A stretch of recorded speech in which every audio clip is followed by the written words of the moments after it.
Dear students, a very warm welcome to all of you in my today's lecture of strategic management. In today's lecture, we will discuss upon the topic roles and responsibilities of strategic management और top level management.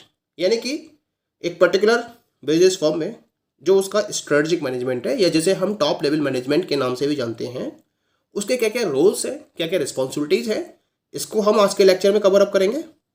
The very first important responsibility and role of top management is strategic visionary.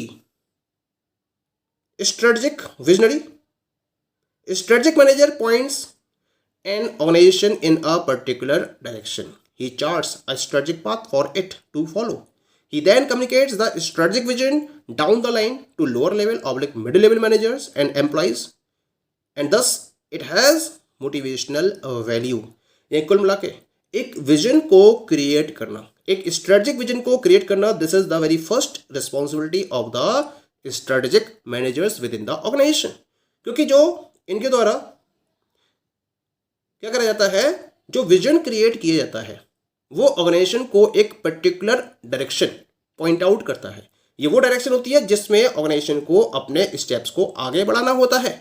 कुल मिला के ये एक वो particular strategic path होता है जिसको उस पर्टिकुलर ऑर्गेनाइजेशन के द्वारा फॉलो किया जाता है ड्यूरिंग इट्स जर्नी। जो पर्टिकुलर स्ट्रेटेजिक पाथ इसके द्वारा डिफाइन किया गया है, जो विजन स्ट्रेटेजिक मैनेजर्स के द्वारा डिफाइन किया गया है, उनको इनके द्वारा फिर जो लाइन में नीचे वर्कआउट कर रहे हैं मैनेजर्स, चाहे वो मिडिल लेवल मैनेजर्स हैं, चाहे वो लोअर लेवल मैनेजर्स हैं या फिर एम्प्लॉयज हैं, उनको प्रॉपरली कम्युनिकेट किया जाता है जिससे कि उनको एक मोटिवेशन मिल सके।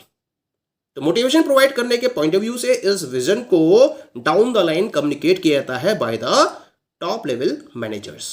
इसी वजह से ये एक मोटिवेशनल वैल्यू भी प्रोवाइड करता है। Second responsibility is strategic leader and decision makers. Strategic leaders use strategic management process to help the firm reach its vision and mission. They are decisive and committed to nurturing those around them. They create value for customers and returns for shareholders and other stakeholders. Changing external conditions and new strategic priorities call for new approaches to leadership. It is necessary to make better use of information to make good decisions. यानी कि कुल मिला के एक strategic manager के लिए या top level manager के लिए जो रिस्पॉन्सिबिलिटी रहती है वो है एक स्ट्रेटेजिक लीडर के रोल को प्ले करना और एक डिसीजन मेकर के रोल को प्ले करना। और इसके लिए जो स्ट्रेटेजिक लीडर्स होते हैं ये क्या करते हैं, स्ट्रेटेजिक मैनेजमेंट प्रोसेस का यूज करते हैं जिसके हेल्प से जो फर्म है वो अपने विजन और मिशन को प्रॉपरली अचीव कर सके। ये जो विजन और मिशन होते हैं ये प्रॉपरली डिसीजन को फाइनलाइज करते हैं in reference to different activities और एक तरीके से ऑर्गेनाइजेशन को ऑल अराउंड वे में डेवलप करने के पॉइंट ऑफ व्यू से भी इनकी वर्किंग फाइनलाइज होती है।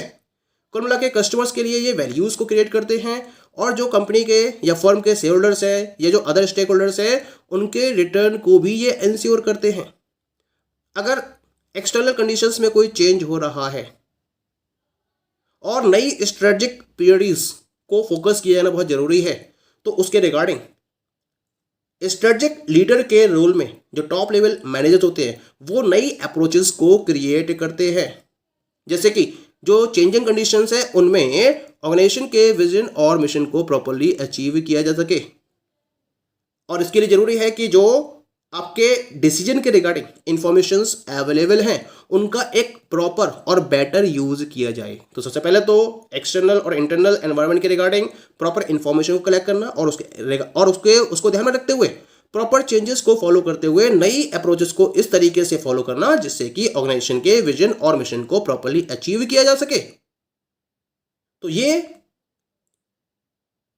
टॉप लेवल मैनेजमेंट के स्ट्रेटेजिक लीडर और डिसीजन मेकर के रोल को डिफाइन करता है। The third one is the creating superior performance and competitive advantage. Much of strategic management is about identifying and describing the strategies that managers can pursue to attain superior performance and a competitive advantage for their organization.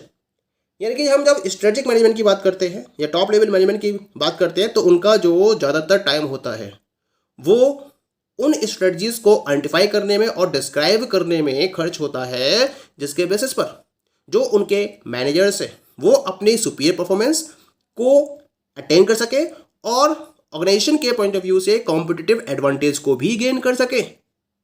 अगर company की जो strategy है वो superior performance में convert हो जाती है, यानी कि उसको अपने मैनेजर्स की परफॉर्मेंस सुपीरियर परफॉर्मेंस के फॉर्म में दिखाई दे रही है due to the company strategy, तो इसका मतलब कंपनी ने एक कॉम्पिटिटिव एडवांटेज को गेन कर लिया है और इस कॉम्पिटिटिव एडवांटेज के बेसिस पर फर्म फ्यूचर में मैक्सिमम प्रॉफिटेबिलिटी को भी गेन कर सकती है। क्लियर। नेक्स्ट, रिस्पॉन्सिबिलिटी और role of top management is integrative role. Top management also plays the role of integrator. एक तरीके से ये इंटीग्रेटर का रोल भी प्ले करता है। इंटीग्रेटिव रोल का मतलब क्या होता है, यहां जो टॉप लेवल मैनेजमेंट है वो क्या करता है, it requires managers to take an integrative view of the organisation and assess how all of the functional areas and the activities fit together to help an organisation in achieving its goals and objectives. यानी कि होता क्या है कि जो organisation है, जो उसका टॉप लेवल मैनेजमेंट है, उसने गोल्स एंड ऑब्जेक्टिव्स को डिफाइन कर लिया। ठीक है, अब इन गोल्स एंड ऑब्जेक्टिव को डिफरेंट फंक्शनल एरियाज में डिवाइड कर दिया जाता है।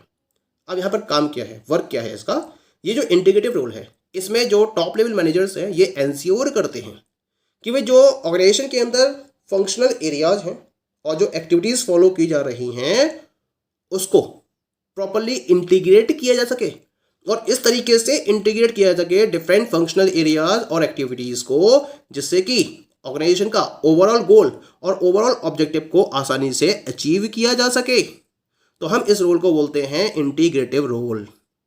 इसमें होता क्या है, इसमें जो टॉप लेवल मैनेजर्स हैं वो जो आइसोलेटेड फंक्शनल एरियाज हैं उनको इस तरीके से मोटिवेट करते हैं जिससे कि वो क्या कर सके, अपने इंडिविजुअल फंक्शनल ऑब्जेक्टिव्स को तो अचीव करें ही करें, लेकिन इसके साथ साथ वो ओवरऑल गोल्स को अचीव करने के पॉइंट ऑफ व्यू से अपने फंक्शनल वर्क्स को फुलफिल करें। तो एक तरीके से इंटीग्रेटिव रोल और इंटीग्रेटिव थिंकिंग को प्रमोट करते हुए हर लेवल को एक साथ लेकर चलते हुए टॉप मैनेजमेंट इस रोल को प्ले करता है। That is clear. Next one is the adapting to change, क्योंकि चेंजेस होते रहते हैं, क्योंकि जो ऑर्गेनाइजेशन है वो डायनेमिक एनवायरनमेंट में वर्किंग कर रही है और डायनेमिक एनवायरनमेंट में लगातार चेंजेस होते ही रहते हैं। डायनेमिक एनवायरनमेंट का मतलब ही यही हुआ। तो जो टॉप मैनेजमेंट है वो लगातार जो भी इंटरनल और एक्सटर्नल इवेंट्स हैं उनको मॉनिटर करता रहता है, जो भी ट्रेंड्स चल रहे हैं मार्केट में उनको मॉनिटर करता रहता है और जो भी क्राइसिस सामने आ रहे हैं उनको भी प्रॉपर मॉनिटर किया जाता है। मॉनिटर क्यों किया जा रहा है, क्योंकि अगर उनमें कोई चेंजेस उन्हें दिखाई देते हैं और जिसकी वजह से ऑर्गेनाइजेशन की वर्किंग पर उसका एडवर्स इफेक्ट पड़ सकता है, तो उसके अकॉर्डिंग जो टॉप लेवल मैनेजर्स हैं वो स्ट्रेटजीज पॉलिसीज को इस तरह से चेंज करते हैं जिससे कि ऑर्गेनाइजेशन के ऊपर उसका मिनिमम इफेक्ट पड़े। Clear. Next one is the thinking through the overall mission. Peter Drucker ने इसके रेफरेंस में कहा है कि जो टॉप मैनेजमेंट है उसका प्राइम रोल क्या होता है, उसका प्राइम रोल है बिजनेस के ओवरऑल मिशन को ध्यान में रखते हुए डिफरेंट टाइप के डिसीजंस को फॉलो करना। ये टॉप लेवल मैनेजर्स का प्राइम रोल होता है और इस रोल को प्ले करने के लिए इन मैनेजर्स को एक पर्टिकुलर क्वेश्चन हमेशा ध्यान में रखना होता है। क्या है ये question, what is our business, हमारा बिजनेस क्या है। और इस पर्टिकुलर क्वेश्चन के बेसिस पर ऑब्जेक्टिव्स को प्रॉपरली सेट किया जाता है, स्ट्रेटजीज को डेवलप किया जाता है और आज के डेट में डिसीजंस को फॉलो किया जाता है जो कल के रिजल्ट्स को डिफाइन करते हैं। और इस तरह से top level managers overall mission के बेसिस पर ऑर्गेनाइजेशन की डिफरेंट एक्टिविटीज को प्रॉपरली डिफाइन करते हैं। क्लियर। नेक्स्ट रिस्पॉन्सिबिलिटी क्या रहती है टॉप लेवल मैनेजर्स की, protecting natural environment. Natural environment जैसे कि आपने डिफरेंट टर्म्स सुनी होंगी, global warming, bioterrorism, increased pollution. तो ये जितने भी आपके सामने वर्ड्स दिखाई दे रहे हैं, ये नेचुरल एनवायरनमेंट को नुकसान पहुंचा रहे हैं लगातार, और ये सजेस्ट करते हैं कि इससे बढ़कर कोई भी थ्रेट नहीं है आज की डेट में बिजनेस के लिए और सोसाइटी के लिए। और ऐसा क्यों हो रहा है? क्योंकि हम लगातार नेचुरल एनवायरनमेंट को एक्सप्लॉइट कर रहे हैं, और नेचुरल एनवायरनमेंट को एक्सप्लॉइट करने की वजह से global warming, bio terrorism, increased pollution, ये सारी समस्याएं खड़ी हो चुकी हैं, और इन्होंने बिजनेस और सोसाइटी दोनों के लिए एक बहुत बड़ा थ्रेट क्रिएट कर दिया है। इसी वजह से नेचुरल एनवायरनमेंट को प्रोटेक्ट करना ये एक सबसे बड़ा स्ट्रेटेजिक इश्यू बन चुका है, जिसके रिगार्डिंग इमीडिएट और सब्सटेंटिव अटेंशन को फॉलो किया जाना जरूरी है by all the businesses and by the top level managers of the firms. That is clear. Now come to the next responsibility, that is the managing in an economic crisis. होता क्या है कि कभी कभी इकोनॉमी क्राइसिस में जाती है, संकट खड़ा हो जाता है इकोनॉमी के सामने, रिसेशन में चली जाती है, डिप्रेशन में चली जाती है। तो उस केस में किस तरह से अपनी रिस्पॉन्सिबिलिटी को फुलफिल किया जाना होता है टॉप लेवल मैनेजर्स के द्वारा। तो अगर कभी भी कोई रिसेशनरी सिचुएशन फेस की जाती है बाय द बिजनेस फर्म, तो इसमें जो स्ट्रेटेजिक या टॉप लेवल मैनेजमेंट होता है वो क्या करता है, एक्टिविटीज़ को बिल्कुल डिफरेंट वे में फॉलो करना शुरू कर देता है। यानी कि स्ट्रेटजीज को चेंज किया जाता है, पॉलिसीज़ को चेंज किया जाता है, ठीक है, और जो काम करने का तरीका है उसको बदल दिया जाता है। यहाँ जो मैनेजमेंट है वो क्या करता है, लो कॉस्ट टेक्निकल सॉल्यूशंस को एडेप्ट करता है, इसके साथ साथ प्रोडक्ट को लो कॉस्ट पर डेवलप करता है। जो इमर्जिंग मार्केट हैं कंट्रीज के अंदर उनको ध्यान में रखते हुए ऐसा किया जाता है। Low cost per customer solutions को फाइंड आउट किया जाता है, और प्रोडक्ट के रिगार्डिंग और भी नए मार्केट्स को डिस्कवर किया जाता है। तो ये कुल मिला के सॉल्यूशंस फाइंड आउट किए जाते हैं in the case of the recessionary conditions of the economy. इन सारे स्ट्रेटजीज को फॉलो करने से क्या होगा, जो मैसिव इंडस्ट्रियल चेंजेस हैं वो सामने आएंगे और इकोनॉमी इनसे आगे बढ़ सकती है। ठीक है, now come to the next one. Next one is the marching with globalization. This is also one of the role and responsibility of the strategic managers और top level managers. Strategic management always works with global trends and changes. आपने देखा होगा जो strategic management है किसी भी organisation में वो हमेशा ग्लोबल ट्रेंड्स और चेंजेस को फोकस करता है, उसको फॉलो करता है। ग्लोबल इकोनॉमीज को कंसीडर किया जाता है क्योंकि आज का टाइम क्या है, it is the time of globalization. Almost in each and every place there is a concept of globalization followed.